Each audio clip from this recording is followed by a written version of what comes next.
Let us pray. O blessed source of life, of love, of mind, of the artful, of beauty, we welcome your blessing of this great day. We celebrate all the good you have given and all that these young men have achieved. Beyond our reception of hallmarks for goals met and good done, equip us throughout our lives to serve responsibly as co-creators with you. May all people we serve in our work and our play increase in health, delight, and peace. We give profound thanks for all who made this day possible, our families, our friends, faculty, staff, the benevolent many also who are unknown to us, the very structure of our society that nurtures all this good. And when the sounds of fanfare fade, when solitude becomes burden and success turns sour, give us the strength, the resilience, the inspiration daily to be faithful to the truth that we are meant for excellence and that our neighbor deserves nothing less. May all this indeed be so. Amen.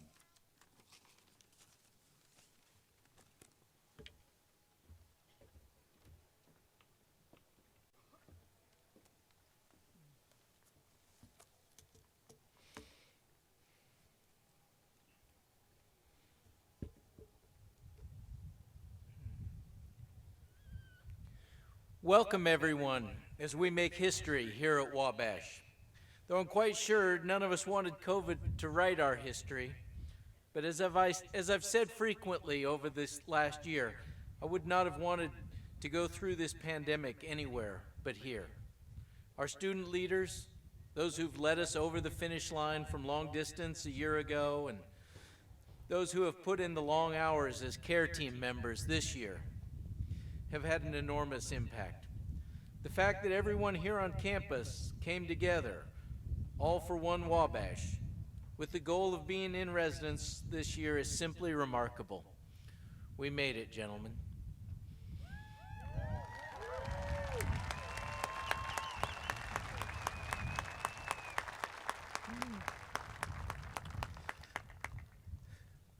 But we did not do it alone. It's impossible to articulate the many sacrifices that were made to get us to this day. But we can start by thanking your parents, your teachers, your coaches, and the staff who've kept this college thriving through the pandemic. Men of the classes of 2020 and 21, please join me in giving your parents, faculty, coaches, and our staff a round of applause.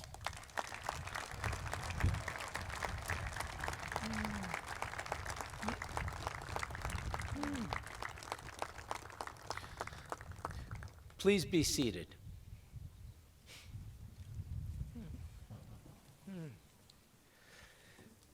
Men of the class of 2020, Welcome home. The pandemic hit you with a gut punch in March when you were in the home stretch of your time at Wabash. Comps were behind you, spring break had begun, graduation was just 2 months off. While I can't change any of the effects of the pandemic that followed, it's my distinct honor to welcome you home to Wabash and to pay tribute to your accomplishments at this college.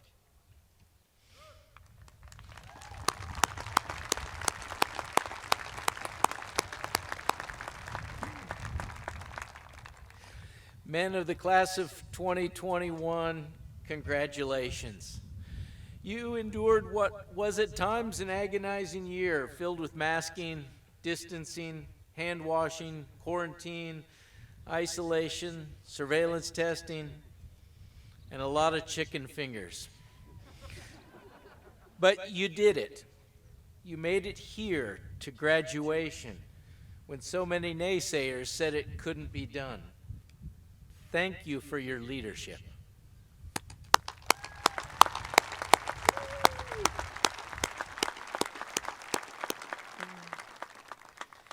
To all of you seated here today and those who are unable to join us, you'll be rewarded throughout your lives for the perseverance, courage, and resilience that you've demonstrated this past year. It's really true. Wabash always fights. At this time, it's a great honor for me to introduce this morning's commencement speakers. Representing the class of 2020 are Nathan Gray and Marcus Torres. Nathan is from Indianapolis, majored in political science, earned minors in chemistry and Spanish. He's the son of Christina and Todd Gray. Marcus is from Lafayette, majored in Spanish, and earned minors in philosophy and rhetoric. He's the son of Efren and Tina Torres. Representing the class of 2021 are Paul Hazemeyer and Malcolm Lang. Paul's a native of Billings, Montana, who majored in theater and earned a minor in art. He's the son of Dan and Kimberly Hazemeyer. Malcolm hails from Hammond, Indiana, majored in English and earned 3 minors: Black Studies, Psychology, and Education Studies. He's the son of Tasha Stewart and Frederick Lang. These outstanding young men will speak in order without further introduction.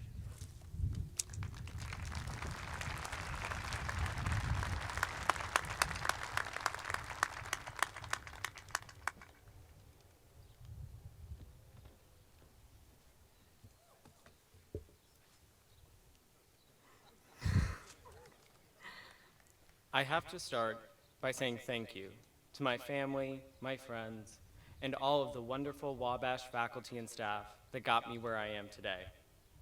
I'm so happy to be here, to physically be here with all of you today, to celebrate with you all of our hard work and the challenges we've overcome, especially this past year.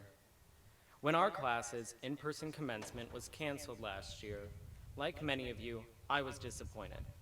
That was the right decision, but we still missed the opportunity to say goodbye for now and to celebrate. I'm sure everyone here experienced similar feelings when our summer traditions, like traveling or getting together with friends and family, were put on hold. And at Wabash, we know the power of traditions like these to create community and to reinforce our shared values. We appreciate how the small gesture of avoiding the W in the Allen Center or the seal in the library encourages respect for our community and one another. Of course, our society, our families, our workplaces have their own set of traditions, which can be just as powerful, but far less noticeable to us, like unspoken standards of what's considered professional. The pandemic's disruption of our everyday routines highlighted with surprising force these practical traditions and critically forced us to consider their value. Many of us gained a new appreciation for grocery shopping and hugging our family. On the other hand, while I love celebrating a birthday, the idea of someone trying to vigorously blow out candles on a cake I'm about to consume now sounds disgusting. And our nation's ongoing conversations on identity and systemic oppression have made me confront practical traditions that I benefit from because I am educated, because I am a man, because I am white, and how these identities intersect. So my message for you today is simple. Pay close attention to these everyday traditions, to the values they promote, and to your ability to influence them. We've done this before. After our community tragically lost several of our own, each of the Wabash men in front of me who chose to share their own struggle or to speak in support of more honest mental health conversations on this campus challenged our society's tradition of stigmatizing men's mental health. Some events, like a pandemic or the loss of a dear friend, force us to confront our everyday expectations. Otherwise, these traditions can be so common that we hardly notice them at all. But if this past year has made one thing clear, it's that even our smallest choices can have huge consequences for those around us. I think one good way to avoid this trap is to remain spontaneous. Make small changes to your routine, and you may find that you feel better or more productive, or you may not.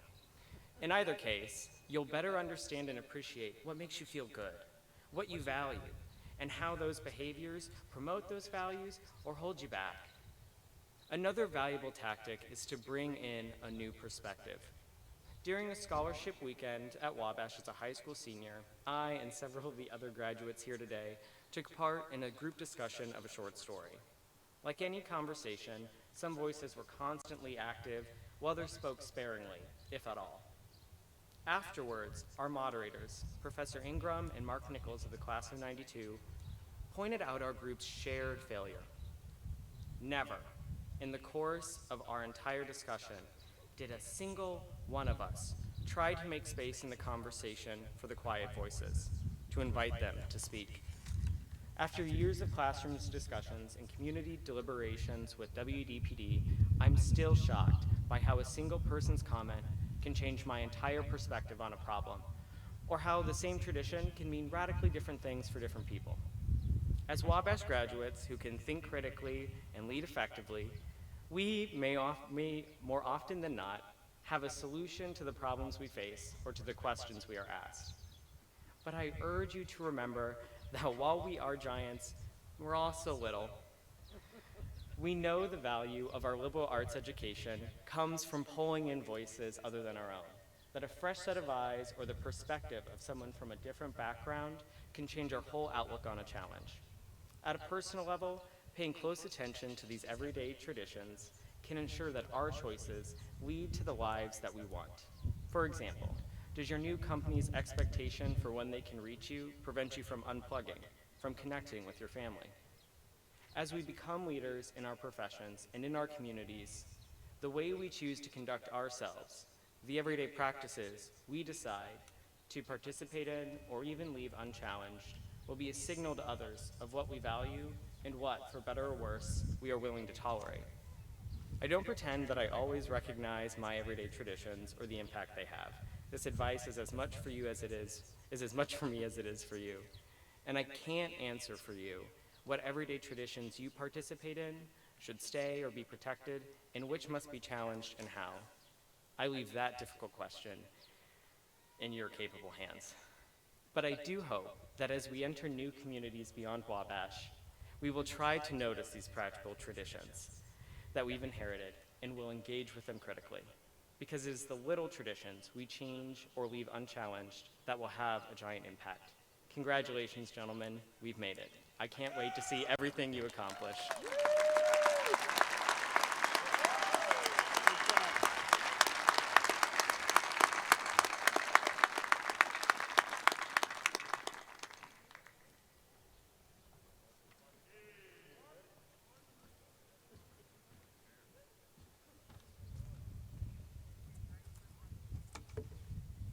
Well, Wabash, it is good to be home. Good morning, Wabash.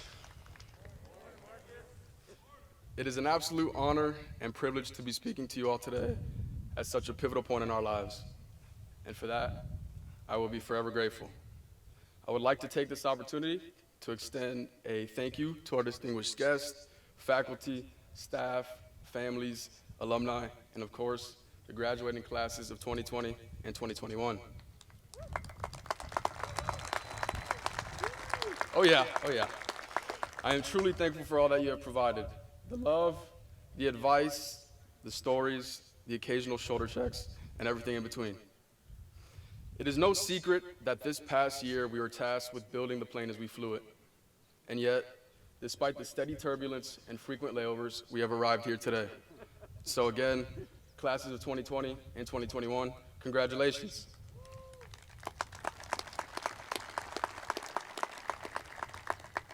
My time away from this mesmerizing place has given rise to reflections that I believe warrant sharing and passing on. Reflections that I'm sure my brothers from the class of 2020 could speak to as well.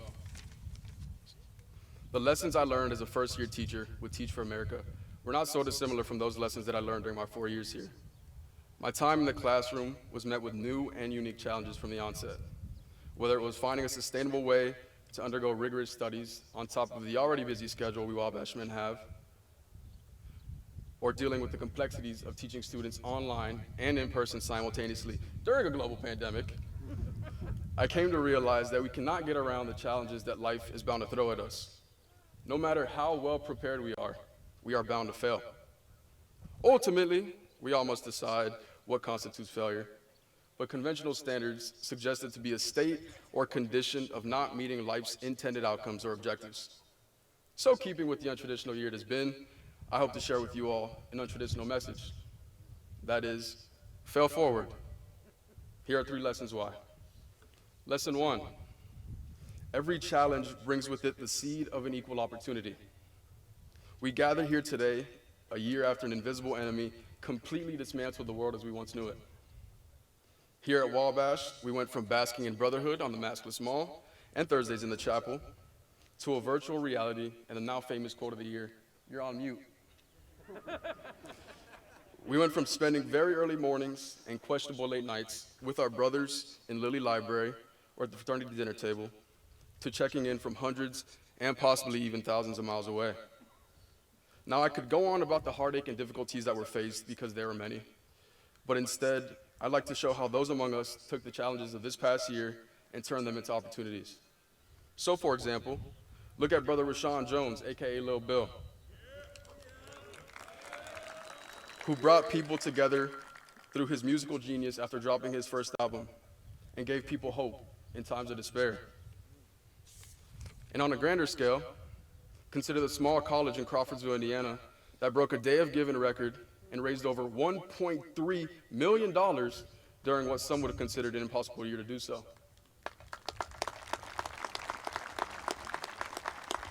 The list goes on, but the reality is that life's challenges are inevitable.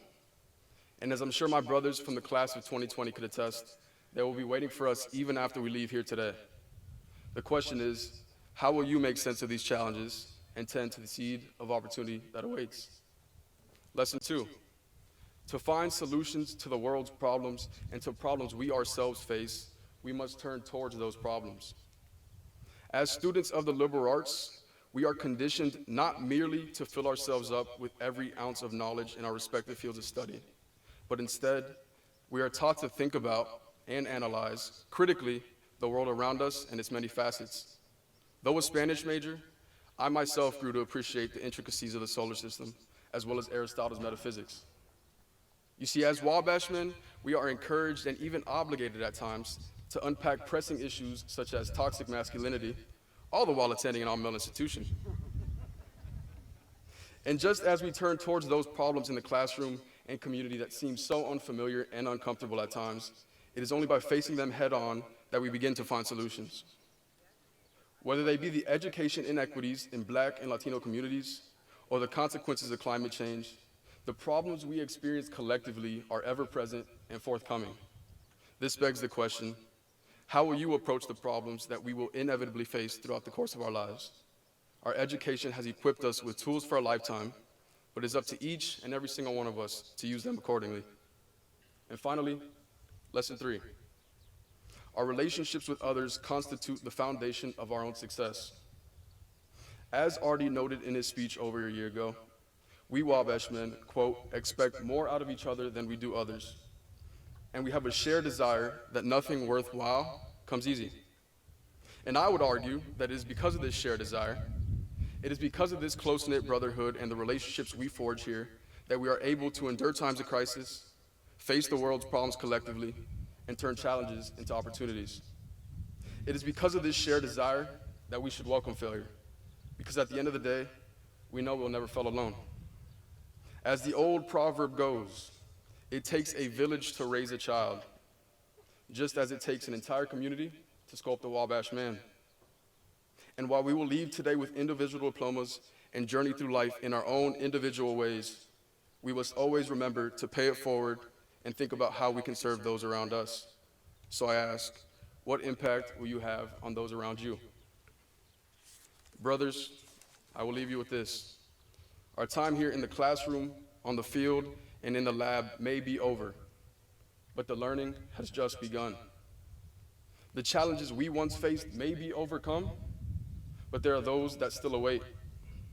And the success, as you wish to define it, is waiting to be obtained, but you must be willing to fail at something if you wish to succeed at anything. I wish you all way more than luck. Thank you.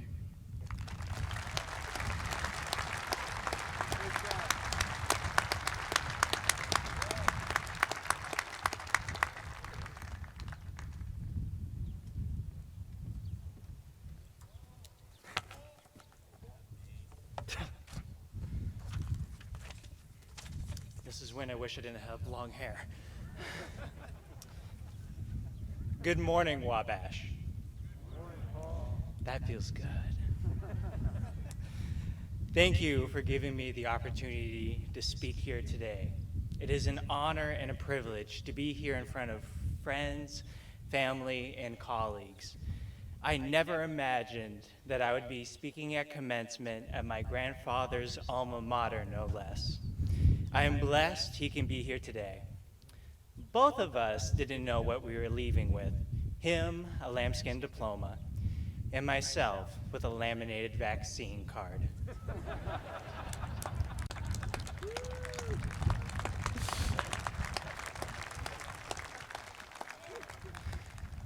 Throughout the last 4 years, as many of you, my fellow classmates, found out I was from Montana, you would ask, what brought you here? The short answer is my grandfather's an alumnus. The long answer is a convoluted journey, starting with colleges that changed lives and ending with an acceptance after numerous interviews and visits. Today, our commencement brings us all together in Little Giant Theater at the end of a 4-year journey. 4 years filled with moments and memories knitting together a scarlet yarn that only our dear alma mater can make. For me, one of these moments took place during an immersion trip to Prague, where the puppet master Mirek observed something extraordinary. He noticed that our class was fearless in diving headfirst into carving and painting puppets. I was surprised a master carver whose life is much more interesting than mine noticed this. Diving in is natural for all of us here.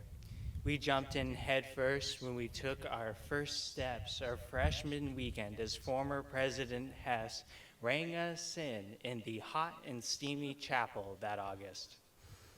That first weekend, my freshman tutorial professor asked my class to be fearless in sharing our most embarrassing childhood stories while eating pizza in M140. I hope Malcolm remembers it better than I do. I don't remember the stories, but I do remember asking myself, who is this guy to ask me to be this vulnerable right now while I'm still grappling with moving across the country? I was also in awe that my professor had the guts to ask us this. Thank you, Professor Weedman, for teaching us to be fearless and vulnerable in the classroom.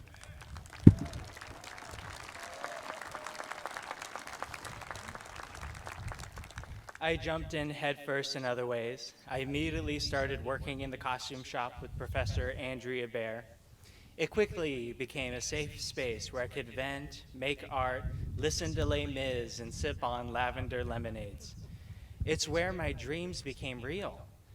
It's where I learned I am not completely crazy for pursuing a life in the arts. I believe each of us learned how crucial the arts are during lockdown.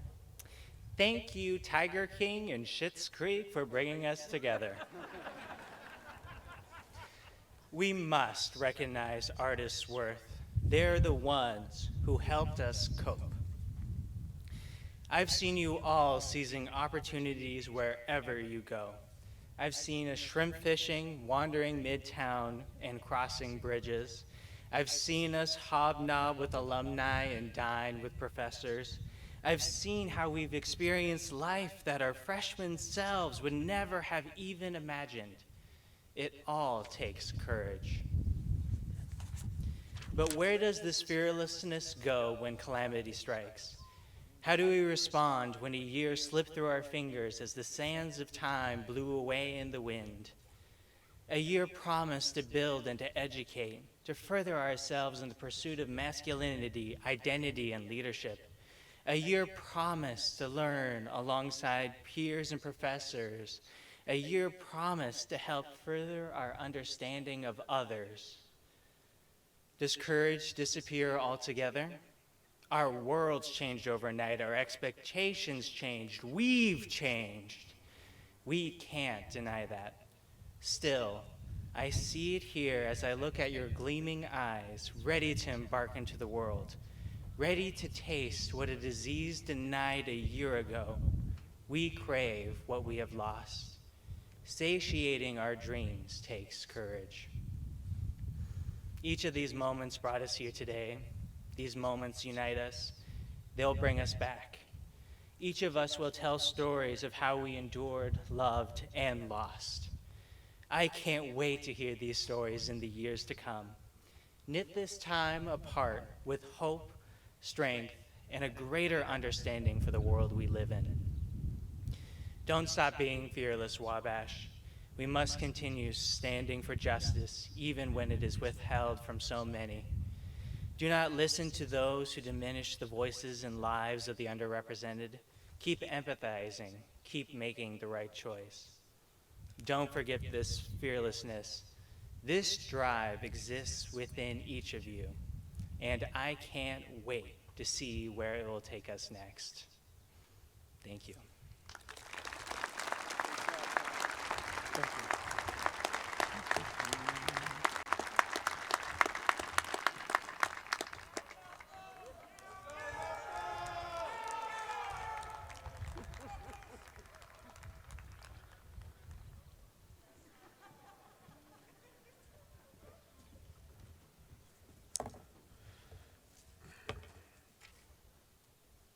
You know, after the countless football games I've been in, this is probably the most nervous I've ever been, which is kind of crazy, but it is what it is. Good morning, Wabash. For starters, I would like to deliver a series of thank yous. First and foremost, I would like to thank the man above for granting me this opportunity to grace the stage. A special thanks to my family and loved ones who pushed me to not only get to Wabash, but thrive in the Wabash environment. I would also like to thank my MXI family who pushed me to be a better man and leader in the world, and the coaches, faculty, and administrators I've had the privilege to work with in the past and present. All of you have encouraged me to pride myself on continuous growth and prioritizing a process of learning as opposed to immediate success. And in the realm of slight informality, I would like to thank all my roommates for all the time they allowed me to choose the movie for movie night this year. Even though my batting average was quite abysmal. So I thank you all. The best way to describe this entire school year, the past 14 months, and the last 4 years I've spent at Wabash is with one word, and that is sacrifice. All of you have sacrificed something to make it to this day, whether it was time of leisure, sleep, or time looking at emails that should have been taken to the classifieds. But nonetheless, all of you have dedicated something to be here and make it through here. But it's a lot easier to sacrifice something that doesn't mean much to you. And it's a lot easier to sacrifice something if you have a great idea of what's to happen. One of my favorite poets, the late great Gwendolyn Brooks, had once said, "Even if you're not ready for day, it cannot always be night." Now, in the literary realm, I would say that's such a powerful metaphor, but in colloquial terms, my roommates and I would call that a bar. um, Brooks is signifying that one cannot shy away from challenges or shy away in moments of crisis and misfortunes. When a crisis appears, it is very easy to crumble and very easy to concede to fear. We grew accustomed to a lot of things here that we thought would never change, whether it's something like the Wabash logo that has a period at the end now, or something large like the way we interact with one another on a daily basis. But this year, I can gladly say that we rose to the occasion and avoided crumbling to adversity. We pretty much handled the crisis head on and lived up to our motto. Gwendolyn Brooks also said that it is brave to be involved, to be not fearful, but to be unresolved. And with that, Jim, I would personally like to thank the Healthy Campus Task Force and the care team staff. Can you give them a round of applause, please?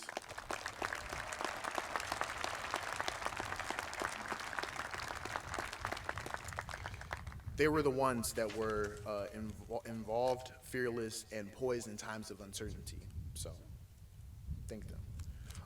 These were a set of individuals who excelled in being adaptive and resilient. We had a series of people who took on many different roles and put on many different hats to ensure that the Wabash community would stay afloat. They did everything in their power to create a safe and healthy environment for each of us to get that final grasp of the Wabash culture that we hold dear. They made it their mission to put the life of students first and also put trust in the students to ultimately do the right thing. Most importantly, they made sacrifices for our class and many classes to come. I'm glad I had the privilege to work alongside all of you. Thank you.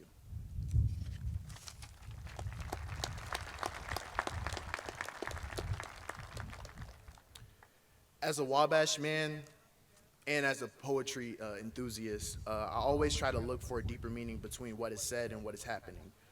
There's plenty of notions that are sewn into the fabric of Wabash's greatness. For some of you, it could be life after college. You know, the fact that many people go on to be business owners, CEOs, doctors, lawyers, in short, influencers of society. For others, it may be the way Wabash brings a group of young men together from all walks of life on one connected journey. But to me, in particular, the greatness of Wabash derives from our willingness to handle adversity. Moments that will test your will. We've never surrendered, even in a global pandemic. And to me, that's what makes Wabash so great. I would like to make it known that, I'm a very passive person. I'm not one to spew out demands. I'm more of a proponent of encouragement. So with that being said, I encourage all of you guys to take that same bravery you maintain within this community out into the next chapter of your life. I encourage you to take that same dedication and transfer it into the next mode you engage in. I encourage you not to be consumed by how much money you gross, how many accolades you have, or how many feats you have accomplished. I encourage you to sacrifice for others as they have sacrificed for you. And I guarantee what you sacrifice now will help you and others prosper later. Wabash always fights. Thank you.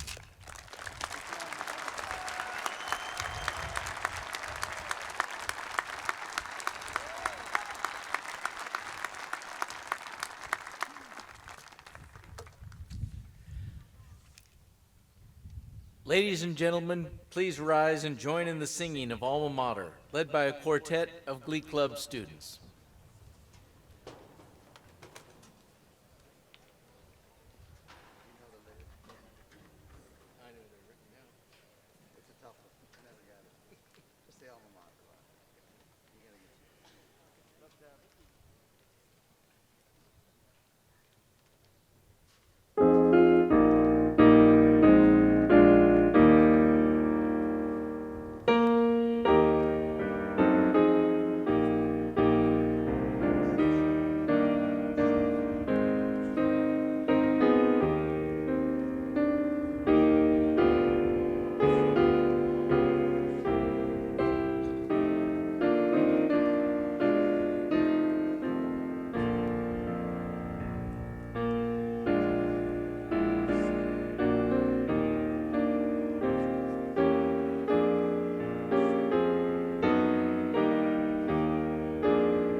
Please be seated.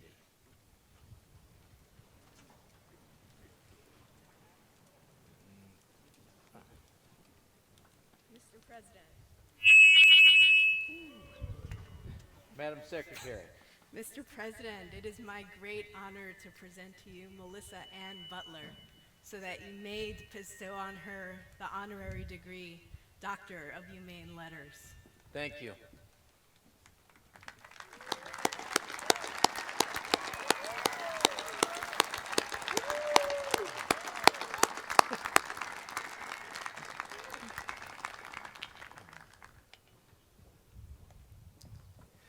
Melissa Ann Butler, it's with enormous pride that I bestow upon you the honorary degree, Doctor of Humane Letters.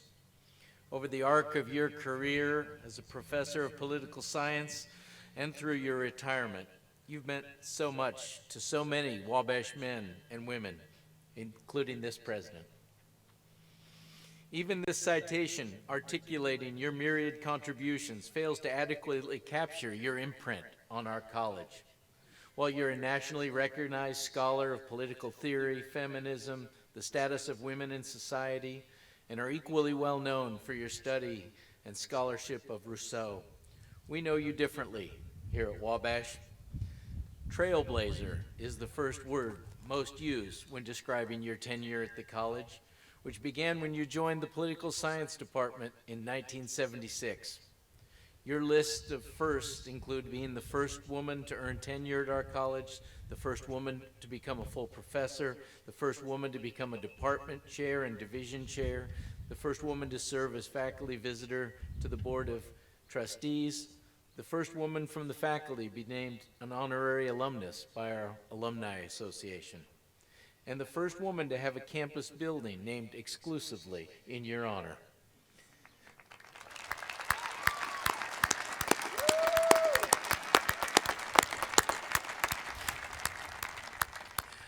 As an esteemed member of our faculty, you served with Professors Ed McLean, Phil Mikesell, and David Hadley to form one of the college's most formidable departments. The sheer number of alumni, attorneys, policymakers, and leaders in all areas of government is testament to that strength. Your teaching earned you the McLean, McTurnan, Arnold Award for excellence in teaching. Students flocked to you as an advisor who could and most always did bring out the best in them. Indeed, a current member of our faculty told me, every day I try to live up to Melissa's example of questioning students in a lively manner to help them learn. Your influence on students who never had you in class was just as impactful.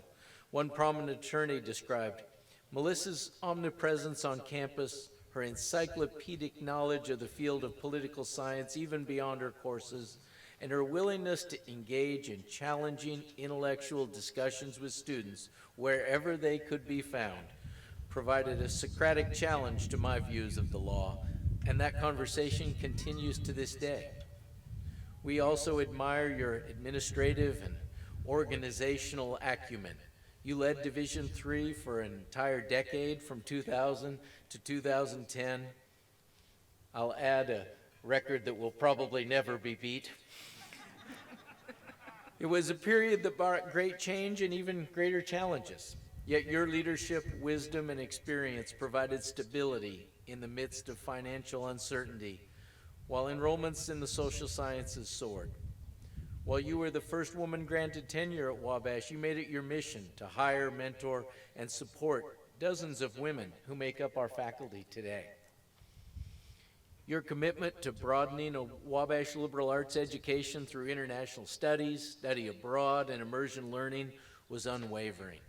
You passionately supported all of these efforts as chair of the International Studies program, led by example as the first member of the Wabash faculty to teach at Semester of C, and you guided students on immersive experiences in Mexico, the European Union, Ecuador. We've lost track of the number of countries where you have taught, studied, or visited, but we suspect you own that Wabash record too. Professor Butler, it's with great pride and admiration that I say on behalf of everyone at Wabash that you are far more than a trailblazer. In fact, you have been one of the most important figures in this great college's history. An international scholar, effective teacher, and decisive leader. And for these things, we are eternally grateful. Therefore, by the authority vested in me by the Board of Trustees of Wabash College and delegated to that board by the state of Indiana, I do hereby confer upon you, Melissa Ann Butler, the degree of Doctor of Humane Letters, honoris causa, with all the rights, privileges, and responsibilities thereunto appertaining, of which this citation shall be a permanent witness.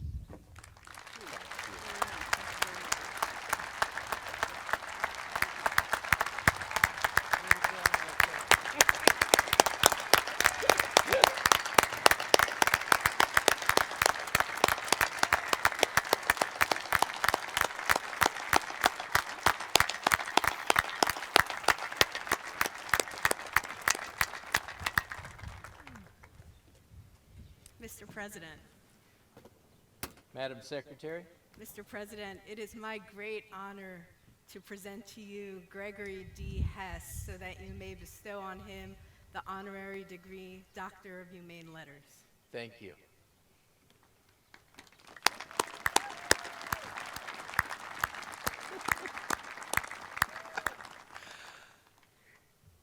Gregory D. Hess, there is nothing a college needs more than a president who has the ability, confidence, and temperament to run it and run it well.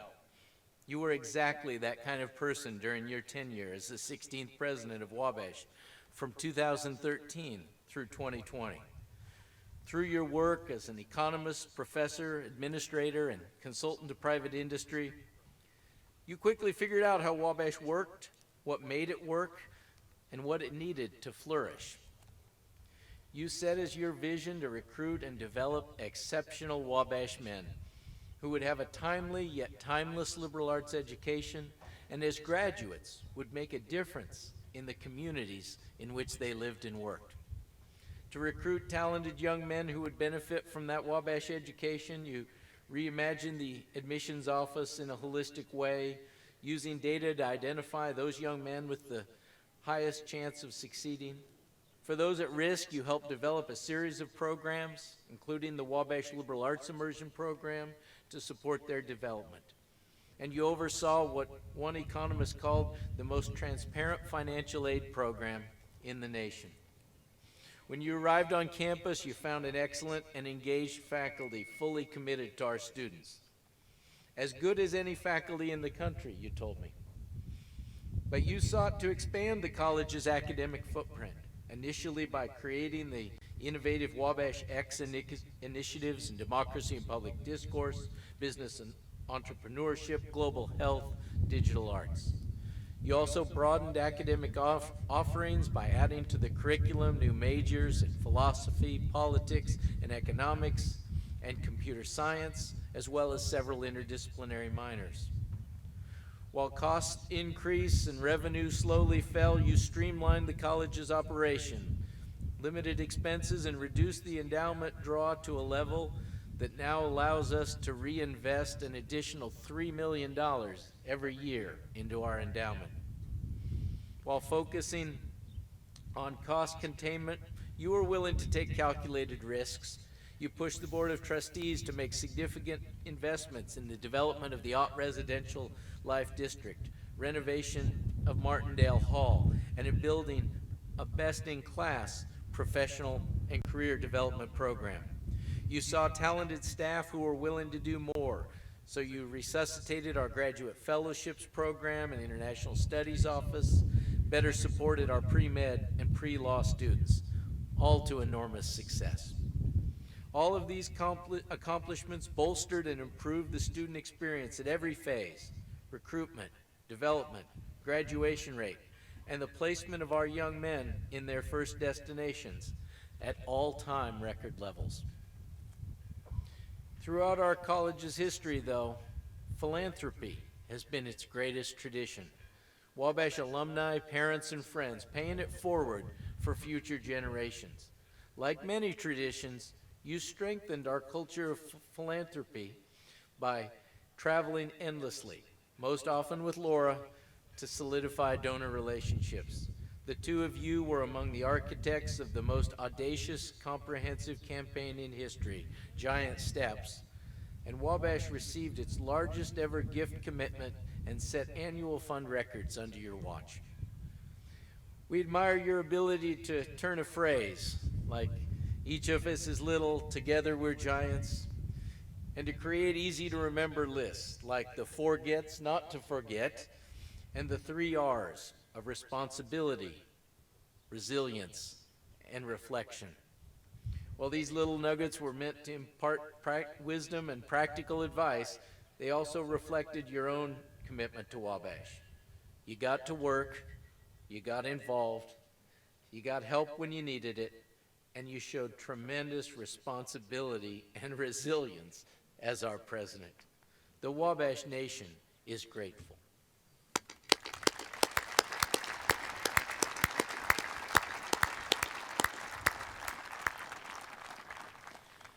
Therefore, by the authority vested in me by the Board of Trustees of Wabash College and delegated to that board by the state of Indiana, I do hereby confer upon you, Gregory D. Hess, the degree of Doctor of Humane Letters, honoris causa, with all the rights, privileges, and responsibilities thereunto appertaining, of which this citation shall be a permanent witness.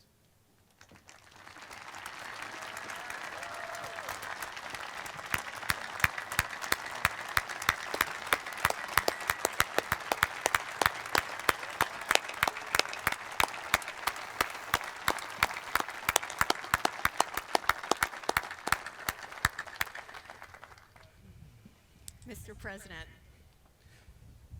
Madam Secretary. Mr. President, it is my great honor to present to you the Wabash College class of 2020 so that you may confer upon them the in-course degree of Bachelor of Arts.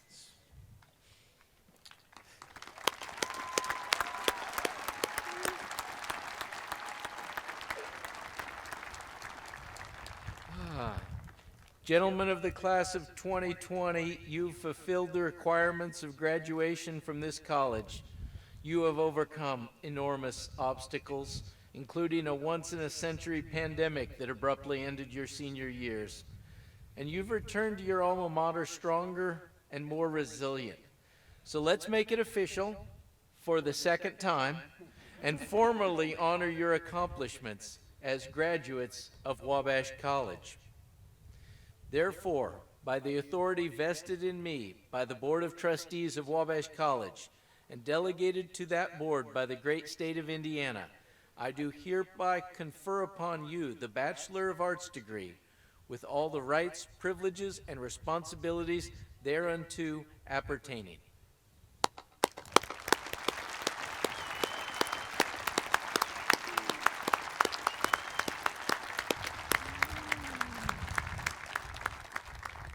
Please be seated.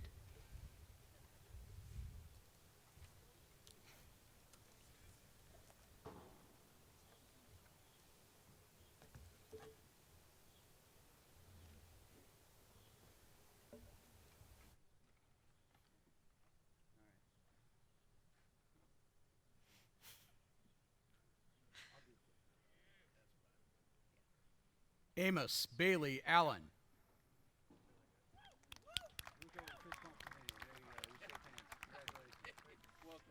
Eric David Anderson.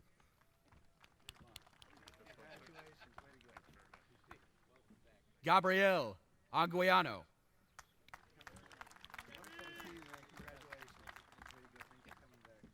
Michael Joseph Armbruster, Jr.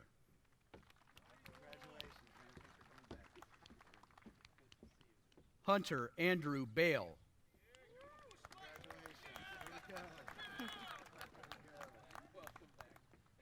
Miles Anthony Barria, cum laude.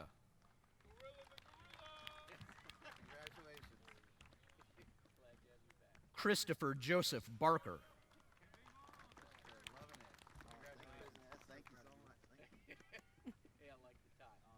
Ryan Michael Barr.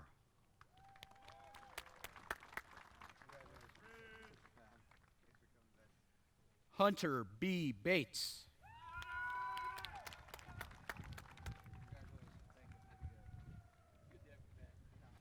Mitchell Allen Beard.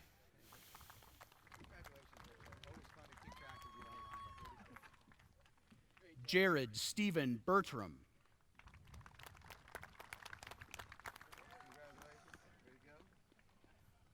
Lamar Michael Bodewin.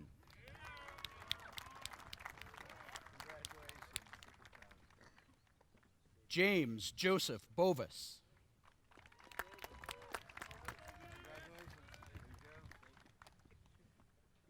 Charles Wesley Brewer.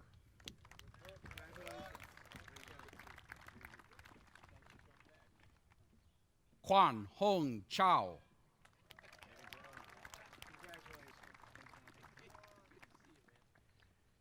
Chase Christopher Cochran, cum laude.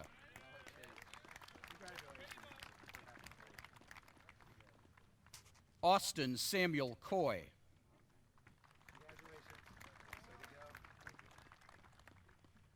Vincent Paul D'Angelo.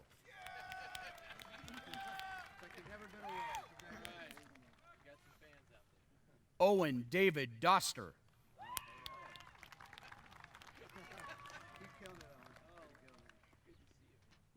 Alex Evan Eberhard.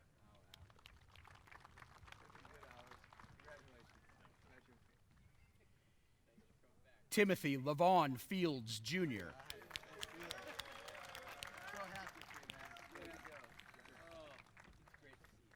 Evan George Foley.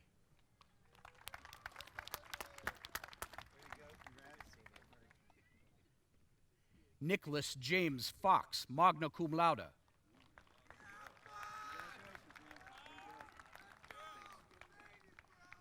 Cruz Manuel Garcia, cum laude.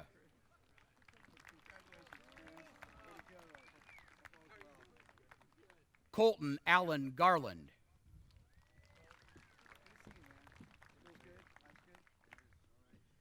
Michael Lucian Garrett III.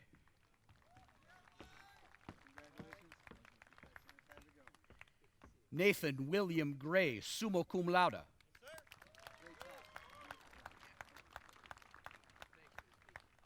Benjamin Allen Grubbs, magna cum laude.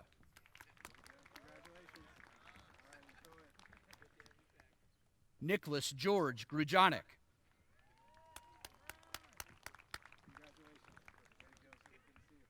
Harrison James Hallstrom.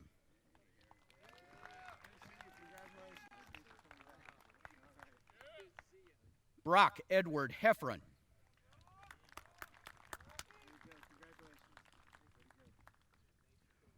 Rhett Allen Helt.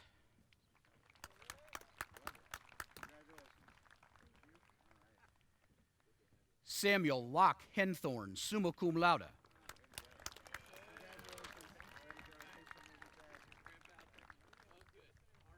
Andrew Ethan Heron, cum laude.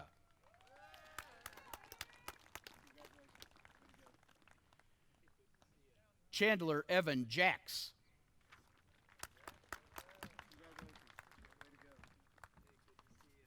Anthony Jonas Johnson.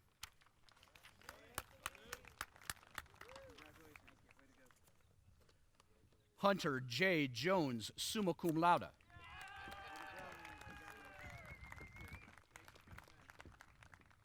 Rashawn James Evan Jones.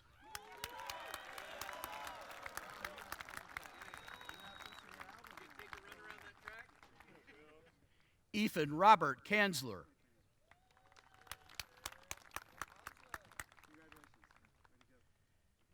Thomas Andrew Beckel Kenny.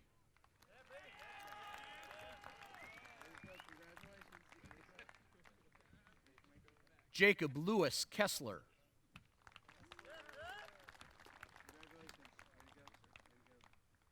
Benjamin James Kiesel, magna cum laude.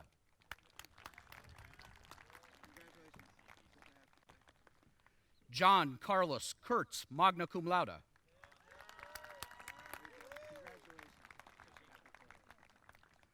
Ryan James Krug.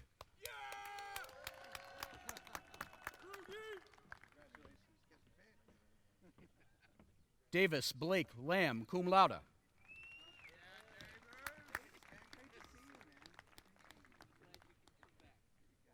Brian James Lobby.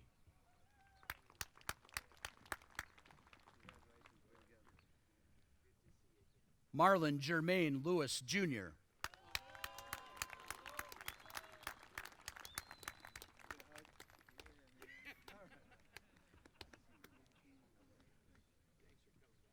Renzo Laug Loyola.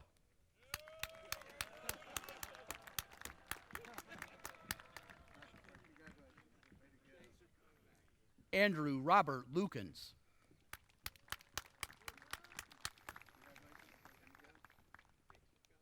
Theodore Michael Lupinski, magna cum laude.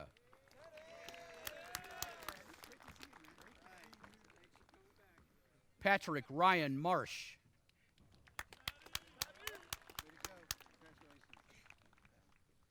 Patrick Brault McCauley.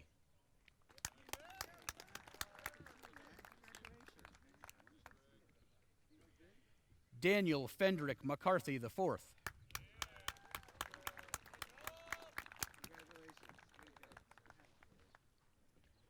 Brendan Anthony McCoy.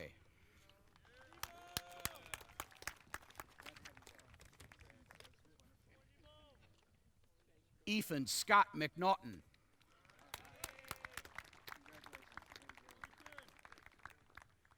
Anthony Reyes Mendez.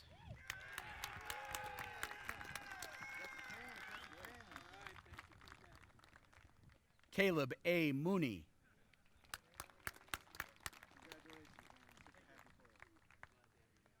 Benjamin Franklin Mosoni, magna cum laude.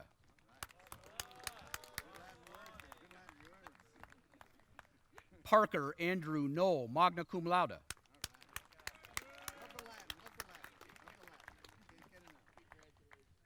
Balin Kerr Orcutt, magna cum laude.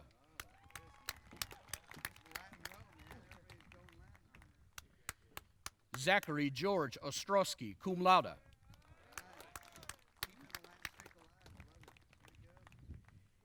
Keith Anthony Owen, cum laude.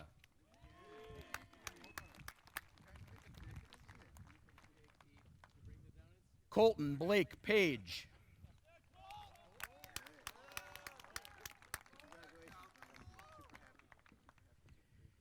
Darian Tate Phillips, cum laude.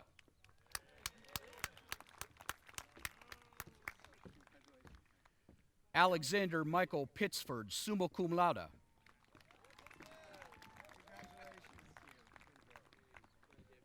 Christian E. Redmond, cum laude.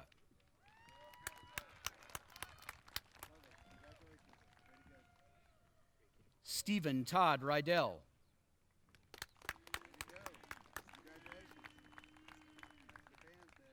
Michael Joseph Rising.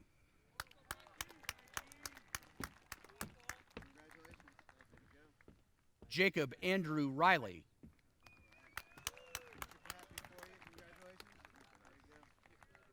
Austin Michael Rudisill, magna cum laude.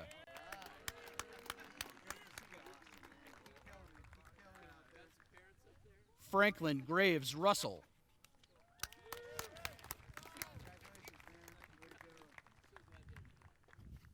Darden H. Shurg.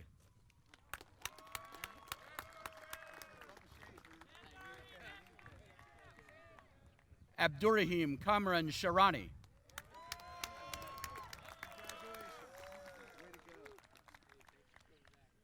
Aaron Robert Sikorsky, cum laude.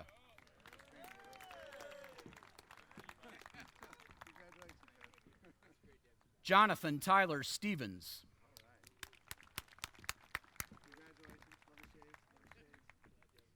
Jared Michael Strell.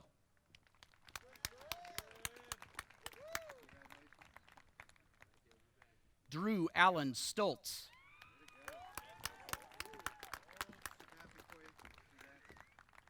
Ballard Trent Suter.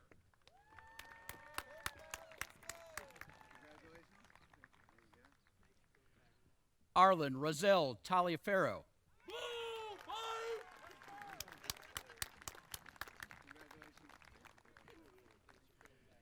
Michael Alexander Tanchevsky, magna cum laude.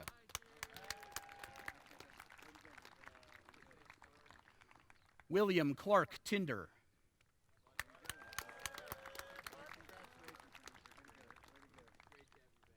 Marcus Alec Torres.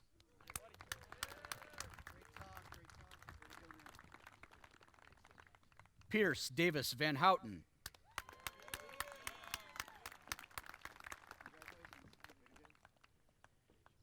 John Henry Wallace.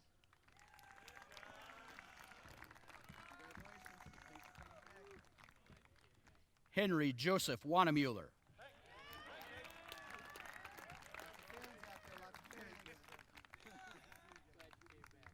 Nicholas James Weaver, cum laude.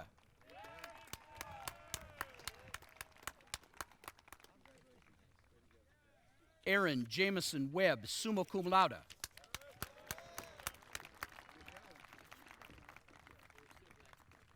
James Anthony Williams, Jr.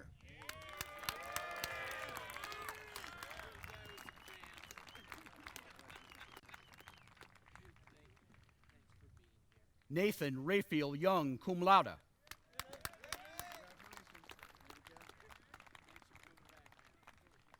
Harold A. Zucca III.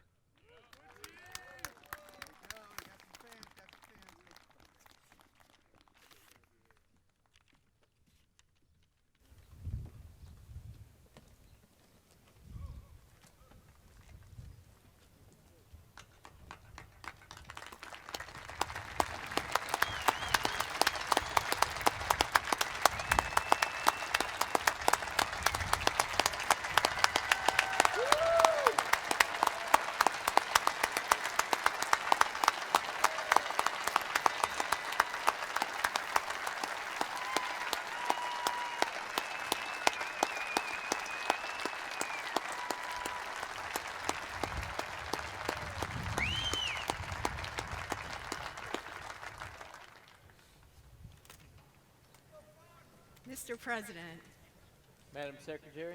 Mr. President, it is my great honor to present to you the Wabash College class of 2021 so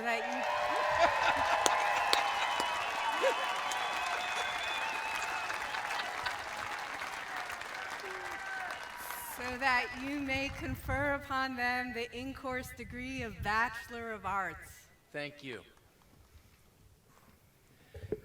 Gentlemen of the class of 2021, please stand.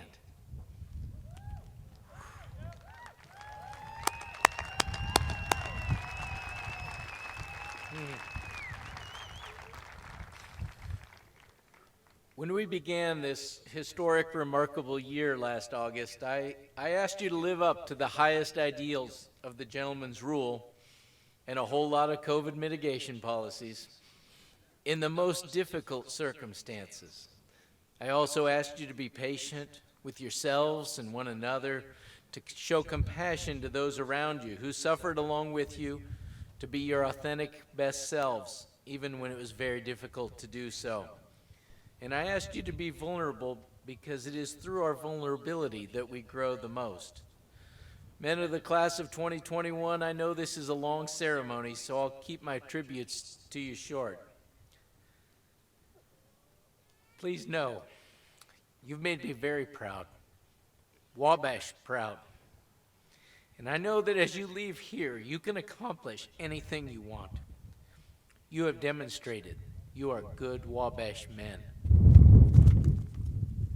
Therefore, by the authority vested in me by the Board of Trustees of Wabash College and delegated to that board by the great state of Indiana, I do hereby confer upon you the Bachelor of Arts degree with all the rights, privileges, and responsibilities thereunto appertaining. Congratulations.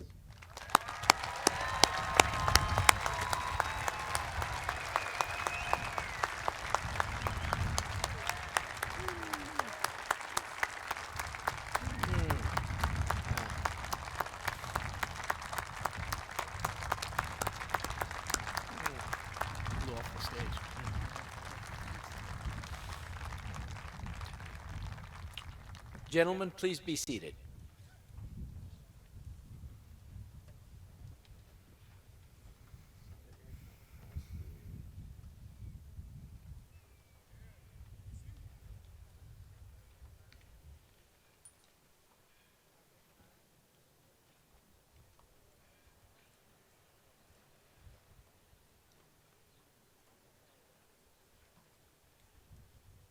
Casey L. Akers.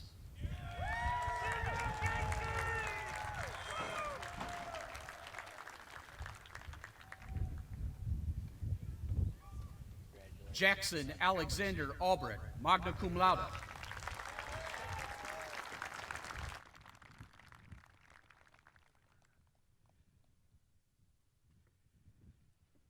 Jacob Cameron Eli Anderson.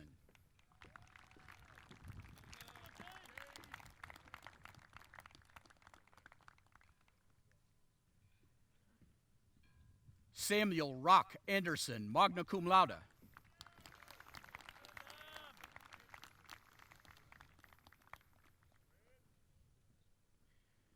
Zachary Ty Anderson, in absentia.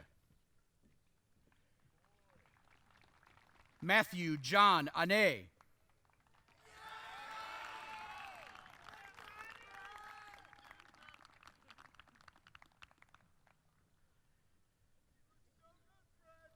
Joel Timothy Bailey, magna cum laude.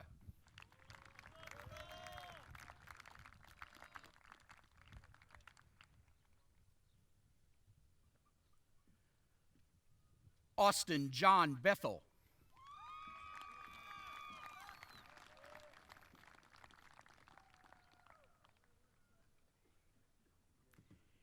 Emmanuel Rugamba Betega.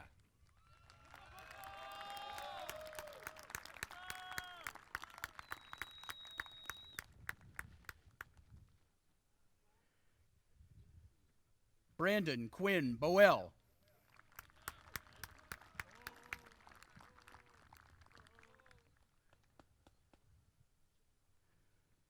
Riley Robert Brennan.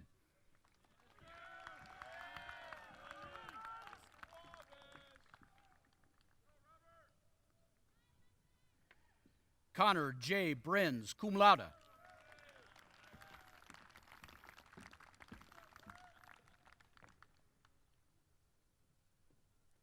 Daniel Bennett Brewer.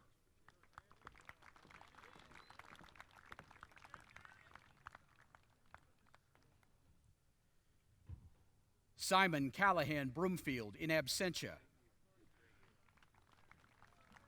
Logan Austin Buttram.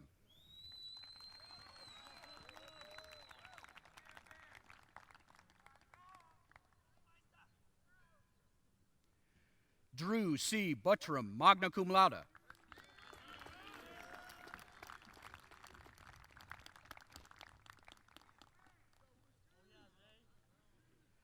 Isaiah James Campbell.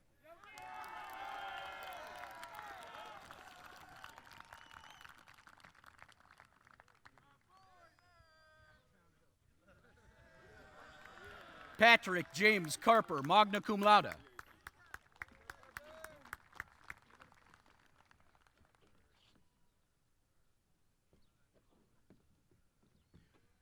Corey William Kavanaugh.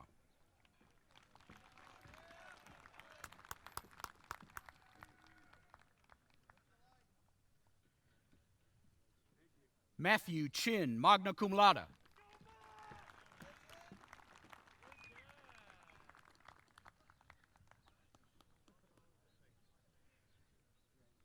Austin Douglas Chivington, cum laude.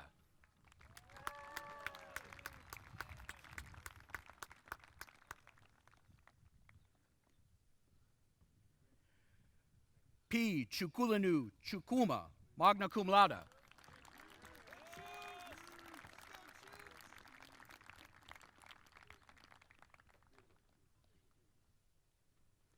Anthony M. Cicerelli, magna cum laude.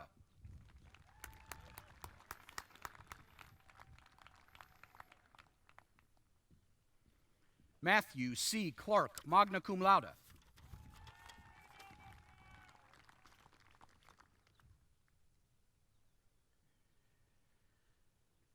Trayshawn William Clemens, cum laude.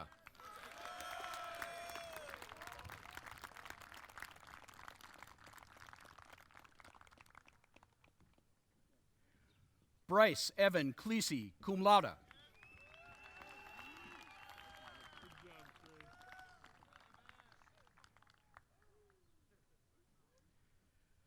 Maximilian Eric Kobos, magna cum laude.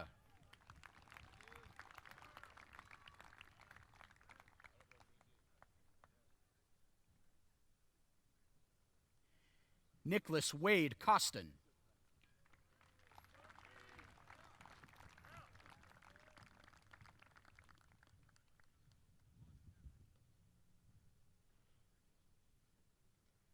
Jared Joseph Cowan.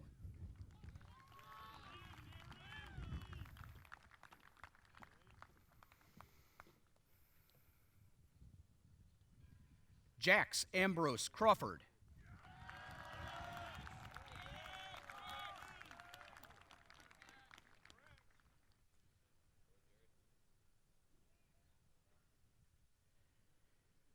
Daniel Ignacio Cuevas, magna cum laude.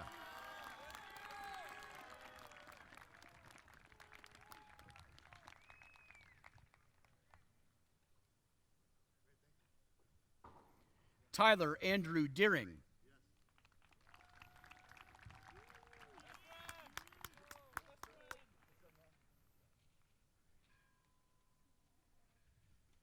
Joseph D. Dicer, magna cum laude.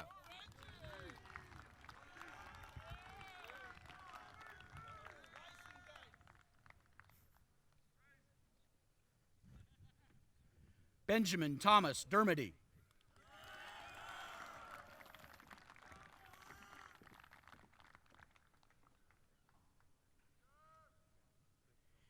Caleb M. Dickey, summa cum laude, in absentia. Miles Jordan Dubose.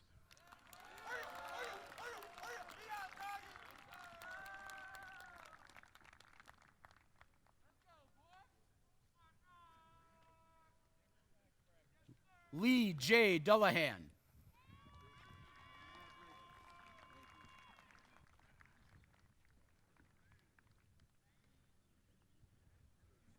Nolan J. Elsing.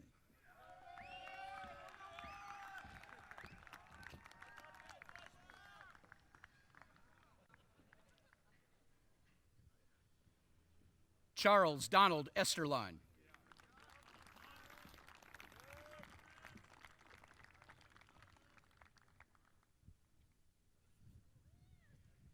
Jalen T. Fielder.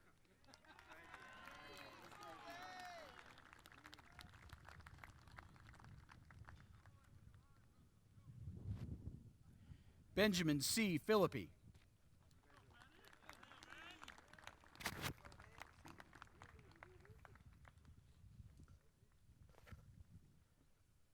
Walker Shane Fisher, cum laude.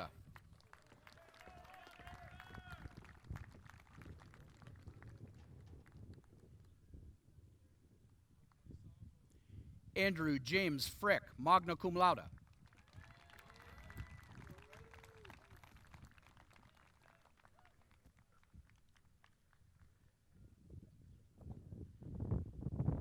Saul Biela Gallegos.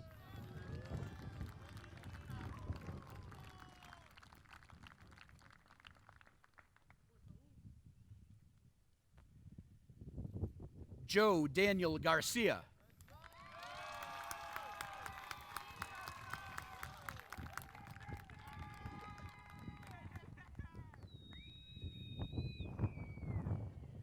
Joshua Israel Garcia.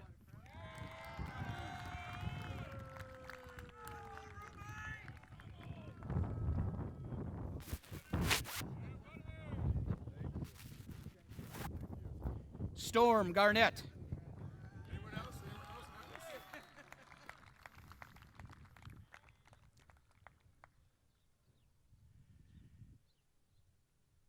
Jackson K. Garrett.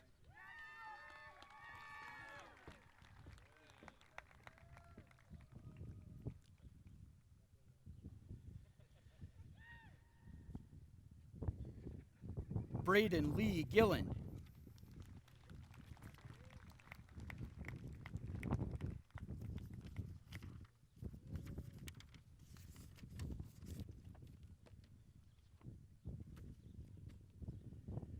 Austin K. Giordano, cum laude.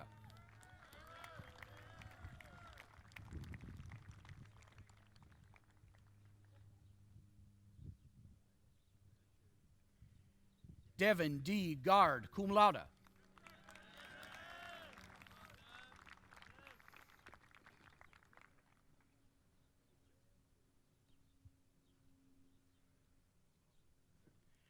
Peyton Q. Gidry.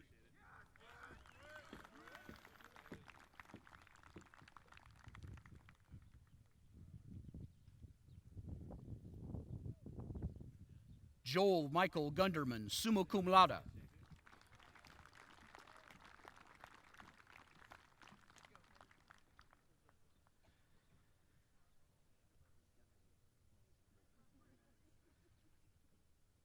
Simon Lucas Hacker, magna cum laude.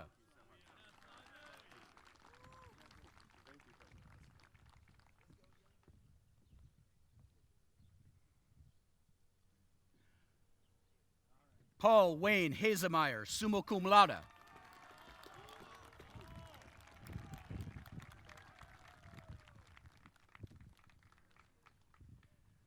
Ryan Scott Hahn.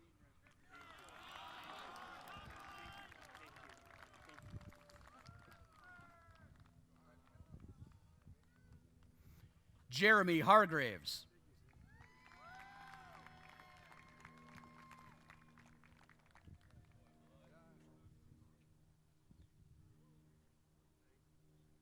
Christopher H. Harkemeyer.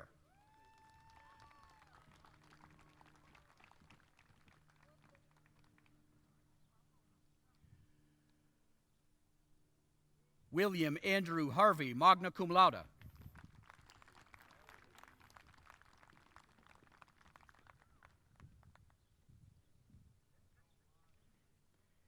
Neil J. Hayhurst, summa cum laude.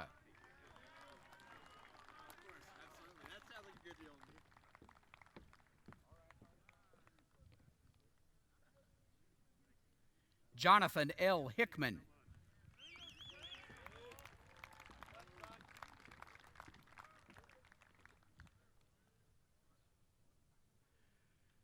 Tomas F. Ildago, magna cum laude.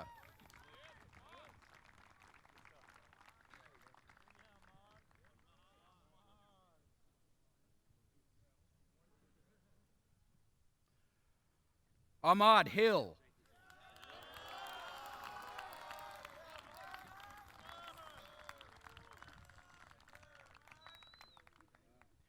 James Ray Hill.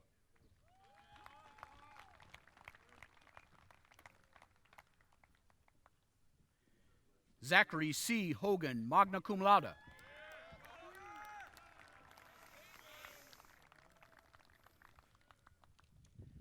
Jonah Edward Holdman.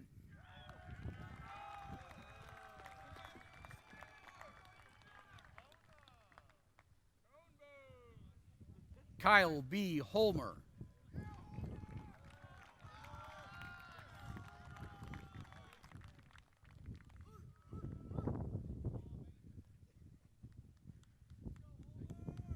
Austin George Hood, magna cum laude.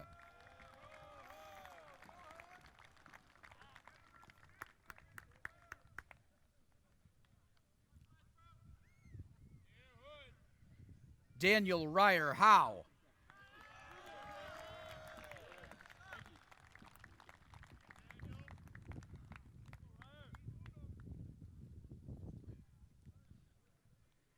Clayton Thomas Huber.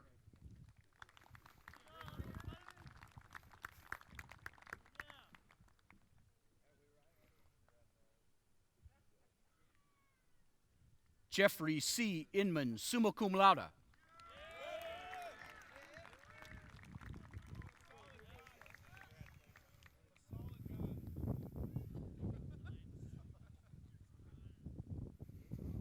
Matthew Brock Ireland.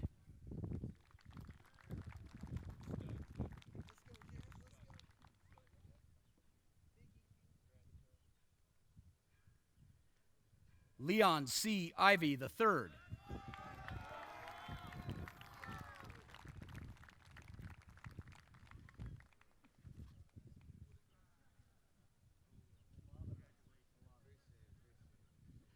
Isaac Timothy James.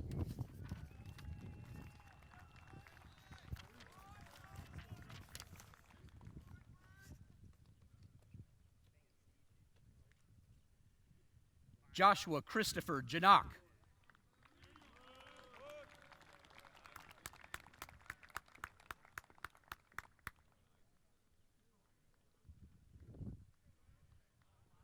William Wayne Johnson.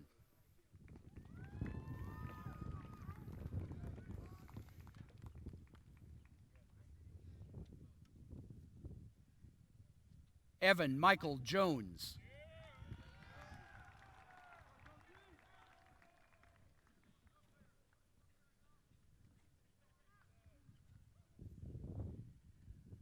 Blake Andrew Jerling, cum laude.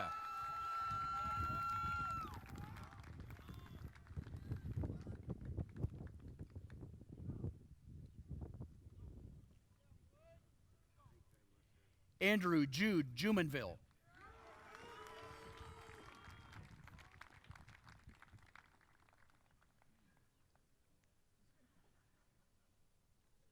Micah Scott Keller.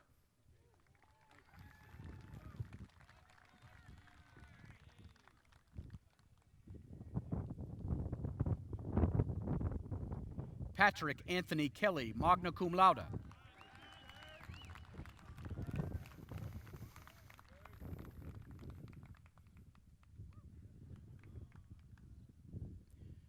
James W. Kirkland.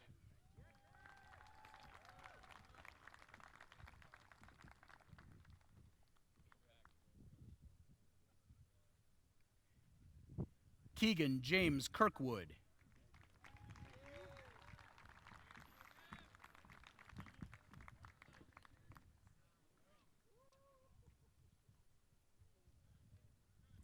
Keith Allen Klein, magna cum laude.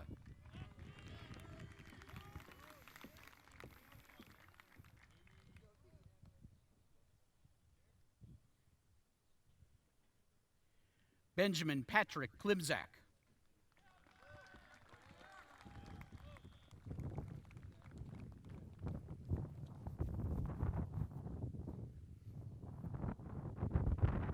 Nicholas Ian Michael Cobbs.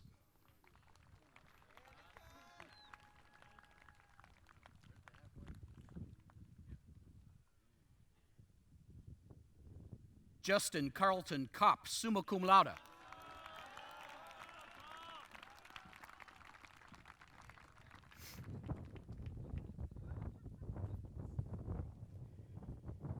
Maxwell Joseph Kurkowski.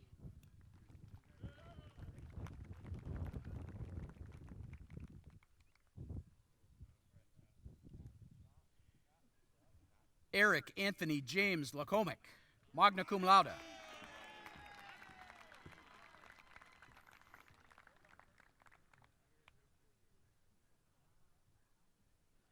Corbin J. Landrum.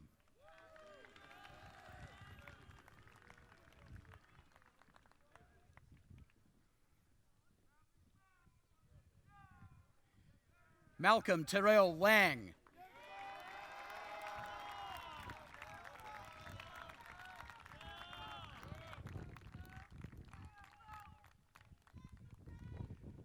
Joseph Charles LaRue.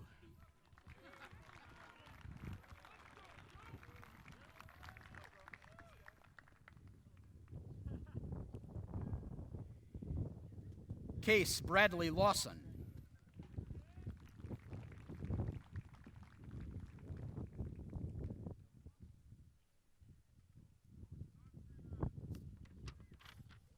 Benjamin Ragnar Leander.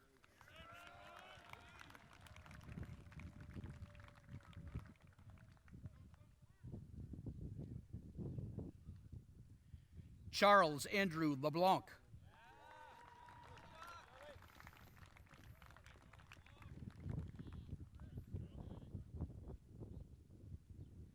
Michael Joseph Lesh.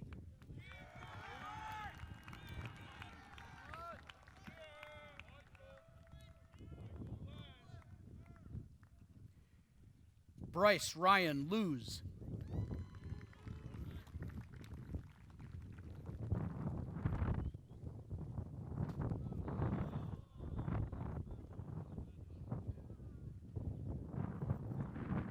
Benjamin Gerald Manahan, magna cum laude.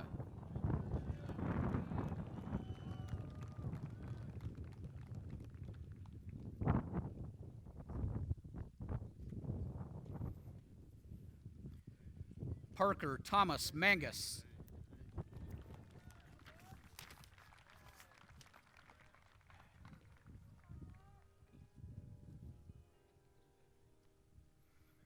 Samuel C. Marksberry, magna cum laude.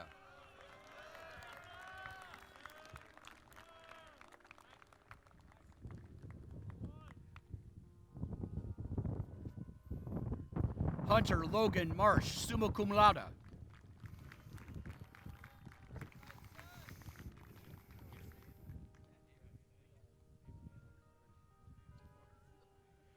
Cameron C. Martin, summa cum laude.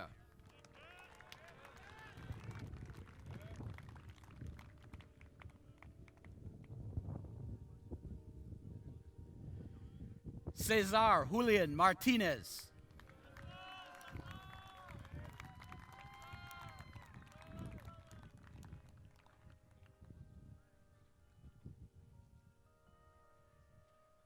Joseph Albert Martosio.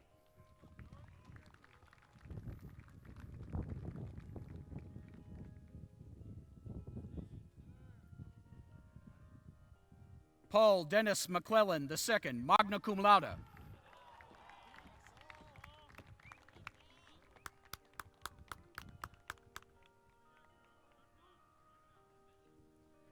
Christopher Allen McNally, cum laude.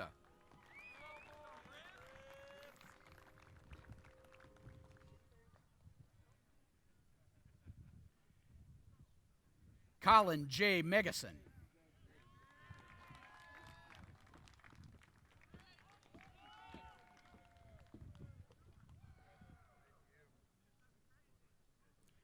Blake Thomas Miller.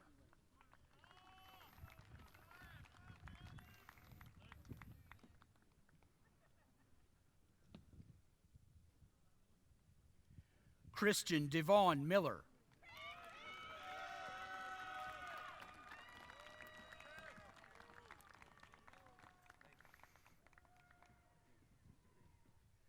Logan Michael Montgomery.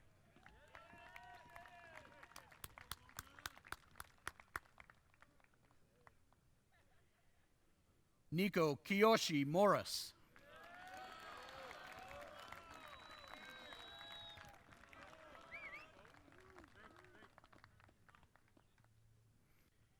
Isaac Daniel Myers.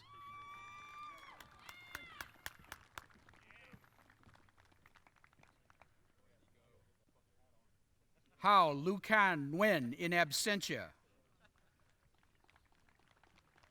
Long Pham Vu Nguyen, magna cum laude.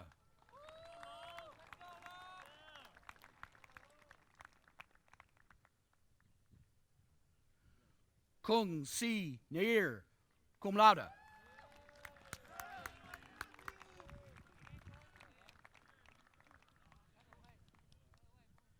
Dustin Edward Notter, magna cum laude.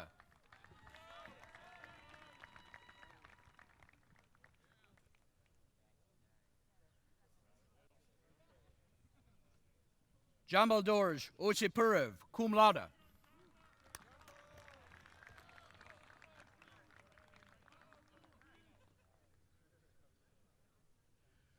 Cooper John Oakes.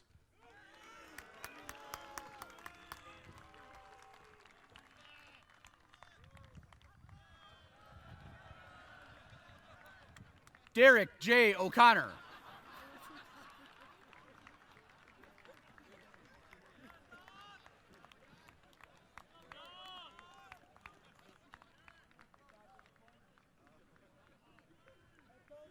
William Spencer Osborne, summa cum laude.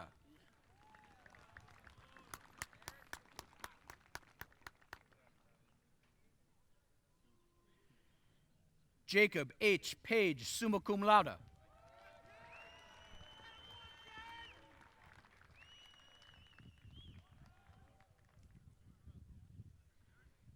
Tucker J. Payne.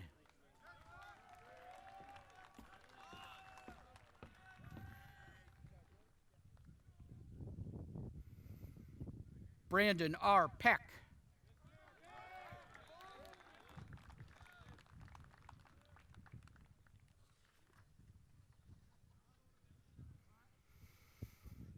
Grant Michael Quackenbush, cum laude.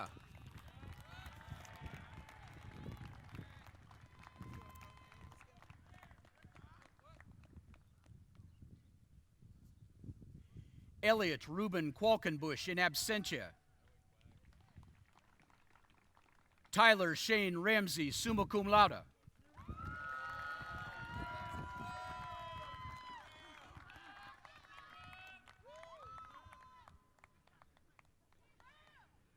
Jacob Andrew Reed.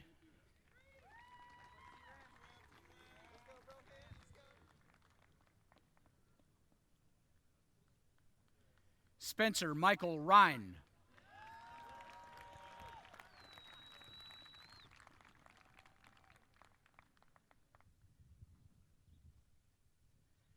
Chaz Austin Rhodes.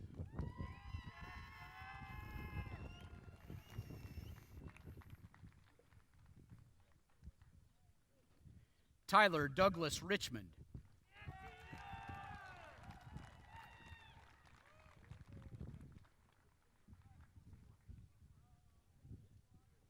Wade Richard Ripple.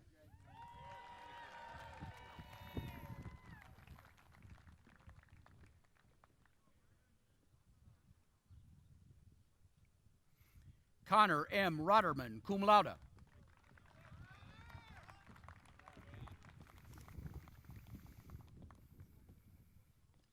Wassifer Rockman Ruhan, in absentia. Samuel Patrick Russell.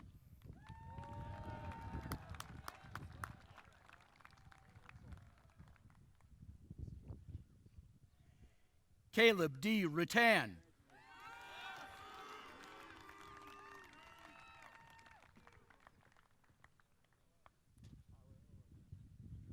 Andrew Marlon Sanders.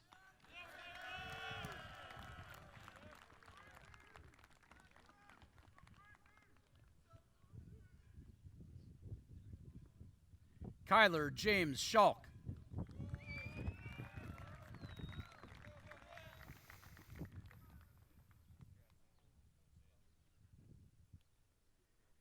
Donald Nicholas Shook.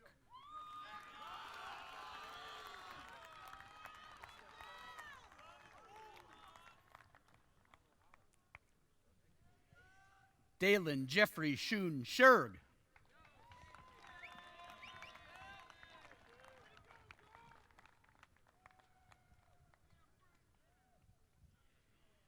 DeMarlon Monnier Sisney.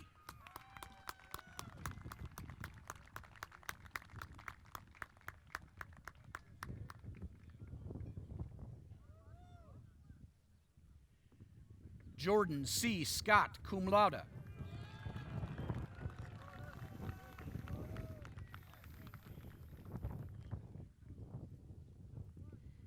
Bailey Allen Skurlock.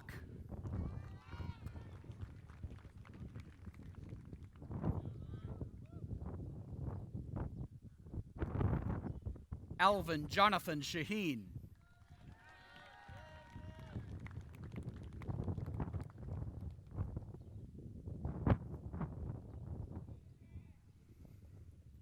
Kalen J. Shepard.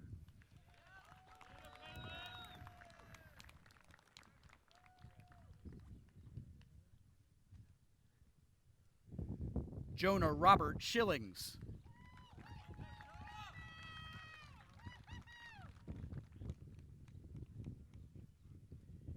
Mason Owen Simmons, magna cum laude.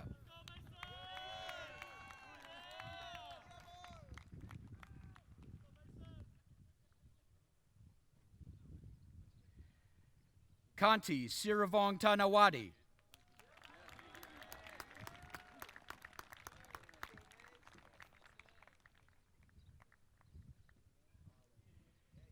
Jacob D. Slager.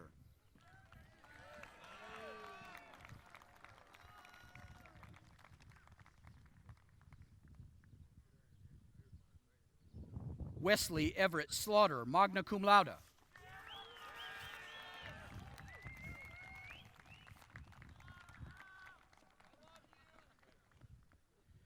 Sean Philip Smith.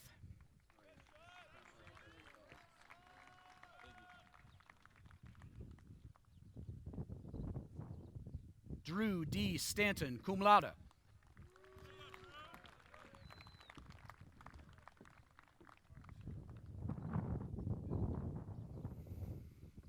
Brandon M. Steele, cum laude.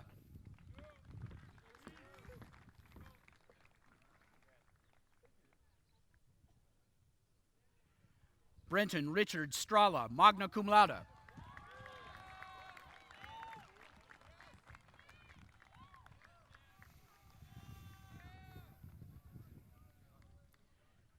Jonathan Swedan.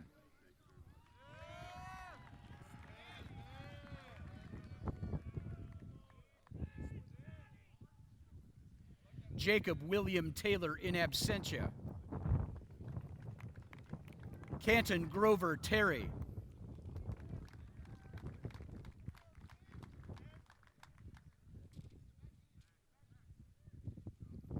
Jonathan Chase Thibodeau.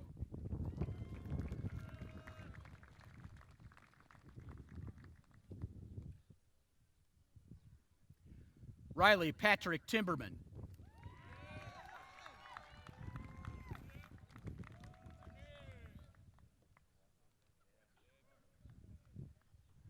Zachary Brock Titus.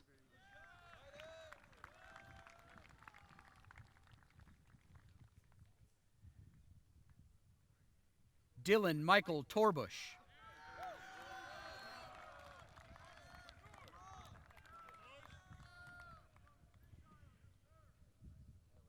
Pete T. Trotter, summa cum laude.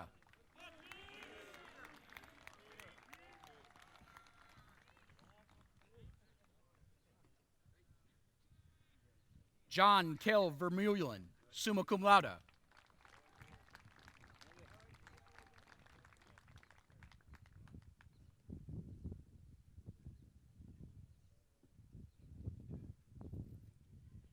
Min Vo, cum laude.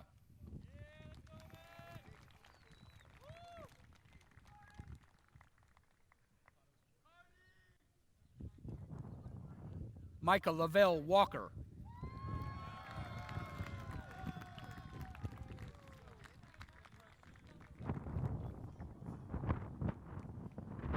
Luke McGarry Wallace.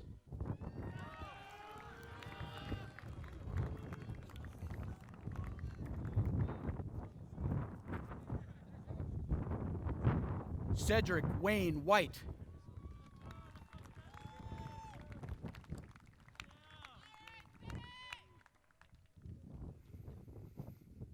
Joshua T. Wiggins, cum laude.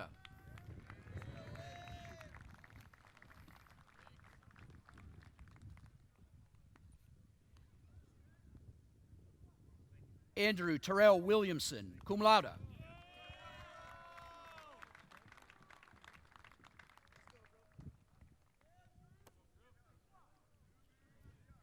Nicholas Michael Winter, magna cum laude.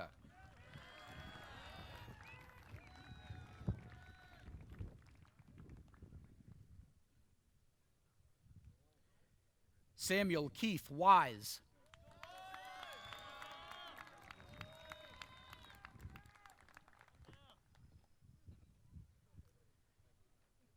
John Bernard Witzak, summa cum laude.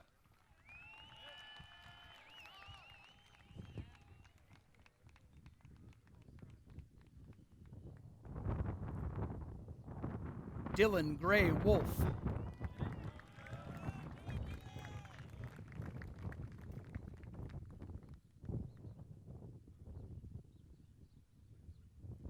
Caleb Thomas Wood, summa cum laude.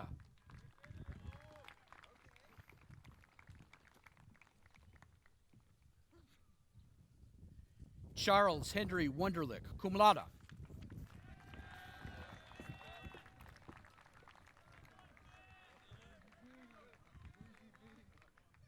Andrew Charles Young.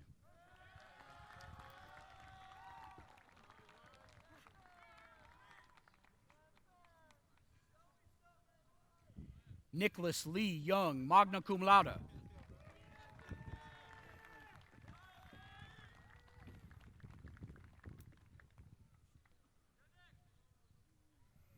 Adam G. Zorich, magna cum laude.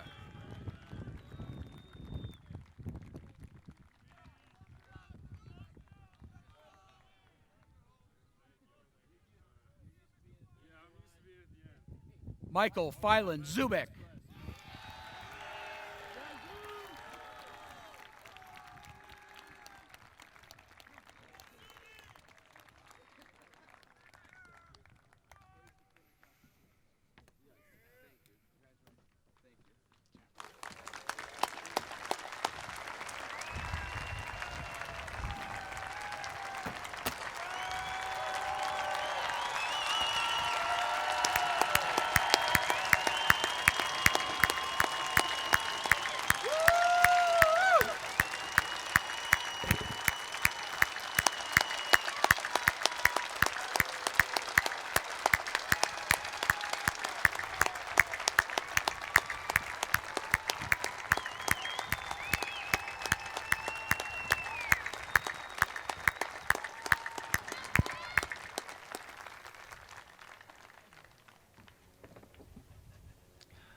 Gentlemen, some of you may remember a chapel talk I gave last August. I suspect for most of you, the only part you remember is when I said that if any student wasn't willing to live up to our high expectations, that they could leave right then and there.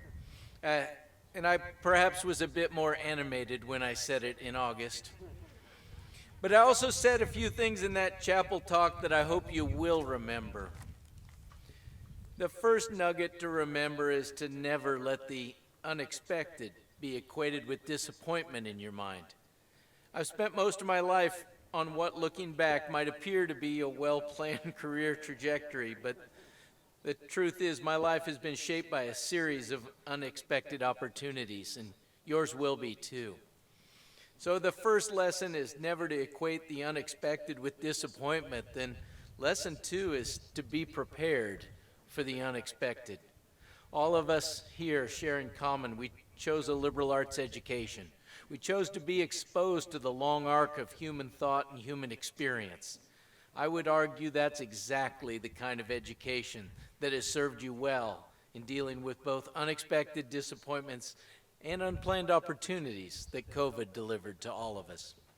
The pandemic has served up a series of disappointments and taken away many things we cherish, like spending time with others, some athletic competitions, or internships, and in some cases, COVID took the lives of people dear to us. Yet for all of us to make it this far, to get to this very point at this time in this stadium, we had to be prepared and we had to be resilient. Armed with a liberal arts education and guided by caring faculty, staff, coaches, you navigated the pandemic by absorbing rapidly evolving science around the virus, wrestling with ethical concerns for others, and realizing how much there was to learn simply by watching your brothers work through their struggles and lending a hand when they needed it. Your education has prepared you to deal with the unexpected.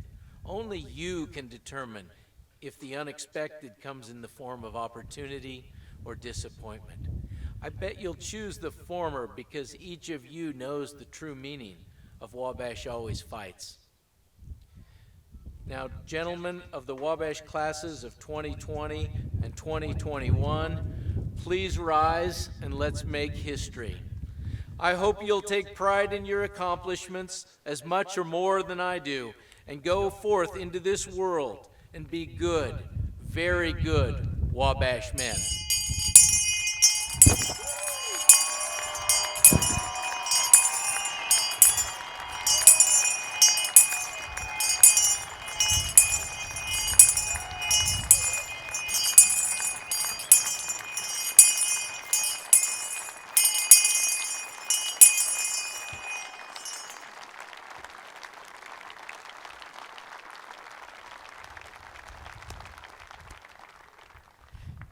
Ladies and gentlemen, please rise and join in the singing of Old Wabash, led by a quartet of Glee Club members.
I love that song. No matter which tempo you choose, looking back there. Seniors, bonus seniors, please let us bless you. As you leave this campus, this zip code, this time zone, you will not leave our hearts. In coming years, may your greatest worry be whether you have to wear a mask on your big day. May your fondest memories be of each other and who you have together become. May your greatest joys be the anticipation of the beautiful and just things your gifts will make possible.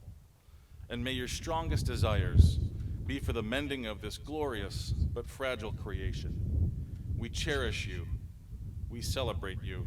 In the name of God Almighty, amen.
Very cool.